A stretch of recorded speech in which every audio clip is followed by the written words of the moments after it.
Hello everybody, it's me and we're back again with another pot today. Today's pot is a little bit of a spin on the old tree form, and we're sort of making it a little bit wider on the top to see if we can get a little bit more tree-like qualities into the pot today. I've been really trying to get a lot better at throwing taller, and I've came to a new realization. I actually owe it to a professor, but some people really like using their knuckle when they throw, and it's never been something that I've been a really big fan of. But I've been trying it more often recently, and as long as I'm keeping that pressure on that knuckle consistent, doesn't like. Let me give you an example. Your finger has a lot more joints in it, and it can move around a lot more. It's just basically more wiggly, right, than a knuckle is, and so. It just helps with keeping things sturdy and keeping consistent pressure.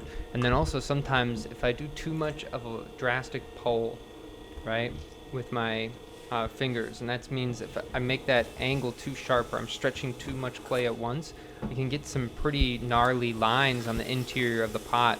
And then that can just cause me some trouble because the pot will, like my hands will just fall naturally into that space as I'm throwing. And so that's sort of just a thing that I've been working on, and it's been helping me out a lot with a lot of my throwing. But yeah, I don't know. It just seems like it's been going pretty good, and so I'm gonna keep doing that, especially with these longer videos. I also found a new an amount of clay that works really well, that I can get the height that I want while also not being too much for me to handle. And so I maximized height and also reduced failure between here and the last videos. But you can see how the knuckle just really carries that clay up, and there's not crazy throwing lines. It's pretty straight. And the same thing on the interior. The interior is also, there's not a lot of throwing lines on the interior as well. And when I mean not a lot, I just mean not deep throwing lines. And I'm telling you, it is like magic working with it. It really helps out, and I can get a lot of that clay out of there. Oh, yes.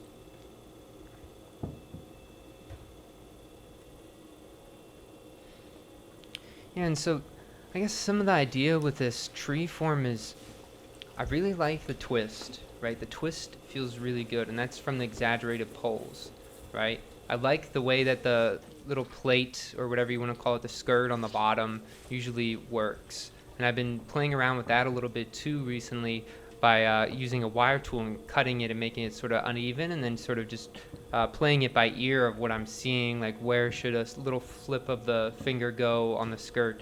And so I've been playing around with that a lot. But what I haven't been really playing around with is the thing that has the most potential, and that's the top, right? Like I could collar it all the way in after I'm done, maybe, if it's still sturdy enough for me to work with. But I don't know, I keep getting the urge to sort of really make it tree-like and really make it wider, you know? And so as soon as I saw the way that it almost looks like roots from the exaggerated pole, I knew I just had to just test out this form. And so that's another instance of following the breadcrumbs. You see it, right? And it's there, just go test it. It's not going to, sorry, I just hit the camera, but it's not going to take you too much time, maybe an extra 10 minutes out of your day to try a pot that may change your future making of pots. And so I think that's like something that a lot of people and a lot of potters don't really allow in their practice for, is just giving them the leeway, or giving them the, I hate this word, but creative expression to be able to like try things out, see if things work, right? That's really what I think a lot of some of the best qualities of pottery is. You know, you can just, you have two forces at work, right? You have the centrifugal force, you have the force that's being created by the wheel, and the force that you're applying to the clay, right? And so like with those two forces, you have like just, I don't even know what the word is. I guess just unlimited. I was trying to come up with some crazy cool word, like inconsequential. I don't even know if that's a word, but You know what I mean? There's a word that it sounds like that. That's what I'm trying to say.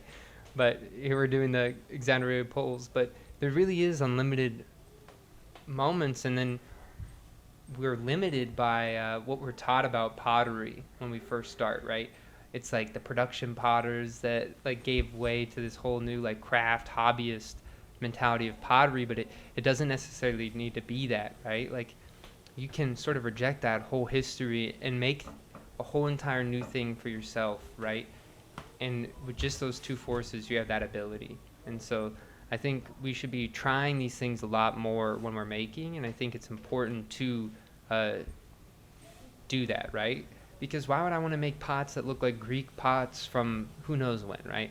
Or why do I want to make pots that look like Ming Dynasty, amazing, beautiful Chinese pots? Okay, I just said amazing and beautiful, but what I'm trying to say is that we can make that, like we can be a dynasty or whatever, right?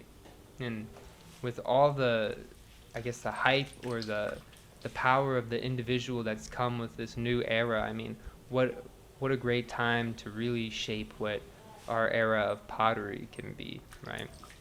And like I always say, these things aren't just pottery. I feel like everything that I've said so far can be taken into anything, and I always say that. I think that's one of the golden qualities of pottery is that you can take a lot of these things that you're practicing in pottery and take it into any other field.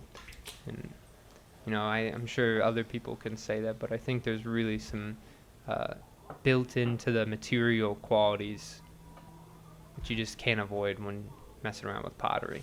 But you can see like there's some cool things. Sorry, I got really sidetracked, but let's get back to the pot. But you can see that on the top of this pot, there's some interesting things happening. That when I did the exaggerated pull, it almost elongated that funnel shape that I was working with. And whatever I'm doing to the bottom is just going to cause more and more distortion to that top. And I'm okay with that. To be honest, I almost wanted that top to really flange outwards. And right now, it doesn't really look too tree-like. It looks like a failed vase, right? But I really think during the end, it comes together pretty nicely. I also quite like these bottoms on here too. This one ripped a little bit, but I've learned to really appreciate some of the rips and tears. I have a short video later that's coming out later today that I think was just about perfect, and then it just fell apart at the end, which is a little bit unfortunate, but that's how it is. But all right, so when I see how this is working, what I'm doing is I'm actually taking my two hands and I'm sort of like holding it up, right? So you can see I'm like, it's almost like those pliers that go the opposite direction. Instead of ply inwards, they ply outwards. And so I'm trying to do that right here, and so it helps carry that bottom down so it does that squatting, that tree-like thing. And then I'm also just sort of guiding my fingers upwards to see if I can get any more like movement. And you can see that I get some cool undulations, and I get this one back and forth quality of this top part. I think what really would have helped carry this pot is if I would have made those throwing lines on the top just a little bit wider. Oh my gosh, I think it would have been really nice. But you can see how like this funnel shape, it can be like in the future I could exaggerate it. And I mean, I think it'd be really amazing if eventually I get one that totally falls and I can still get the sort of twist and stuff in it. But anyway, thank you guys for watching. I just wanted to try something new with the intro today, and I'm actually not going to do an outro, so this is going to be the new outro. But thank you guys for watching. All the best and strong mentality. Peace.